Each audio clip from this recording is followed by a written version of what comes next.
ରାଧେ ରାଧେ। ଆଜିର ଭିଡ଼ିଓଟି ଷ୍ଟାର୍ଟ ହେଇଥିଲା ମୋ ମାମା ପାଖରୁ। ମାମା ତୋର ଏଠି ଭାତ ଡାଲି ବସେଇ ଦେଇକି ପରିବା ତକ ଫୋପାଡ଼ି ଯାଉଥିଲା। ମୁଁ ଆଜି ବହୁତ ଖୁସି ମୋର 2 ବର୍ଷର ପରିଶ୍ରମ ଆଜି ହେଇଥିଲା। କାରଣ ମୁଁ ନାକ 2 ବର୍ଷ ହେଲା ଫୁଟେଇଲି, ମୋ ନାକ ପୁରା ଜମା ବି ପଡ଼ିନଥିଲା। ଆଜି ଏମିତିରେ ଦାବି ଦେଇଛି, ମୋ ନାକ ଗୁଡ଼ାକ ପଚିଯାଇଛି। ଚାଟିଲା ସତ, କିନ୍ତୁ ମୋର ଲାଜିଗଲା ବୋଲି ମୋତେ ବହୁତ ଖୁସି ଲାଗିଲା। ତ ମାମା ମୋତେ ଡେଲି କହୁଛି ତୁ ବୁଢ଼ୀ ଆସିଲା ମଧ୍ୟ ଡେଲି ଗାଧୋଉଛୁ, ଯା ଜଲ୍ଦି ଗାଧେଇ ସାରିବୁ। ତ ସେଥିଲାଗି ମୁଁ ଏଠି ଗାଧେଇ ପଳେଇ ଯାଇଥିଲି। ତ ଏଇଠି ଥାଉ, ମୁଁ ହେଇଗଲି ହେଇ ଆଇଲି।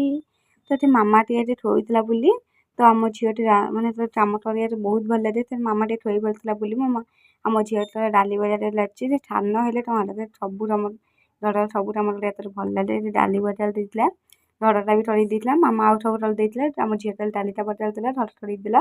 ତ ଏଠି ମୁଁ ଗାଧେଇକି ପଳେଇ ଯାଇଥିଲି, ଟିକେ ପୋଛି ହେଇଯାଇଥିଲି ଏଠି। ଆଜି ଟିକେ ମୁଣ୍ଡରେ କୁଣ୍ଡେଇ ଦେଇଥିଲି।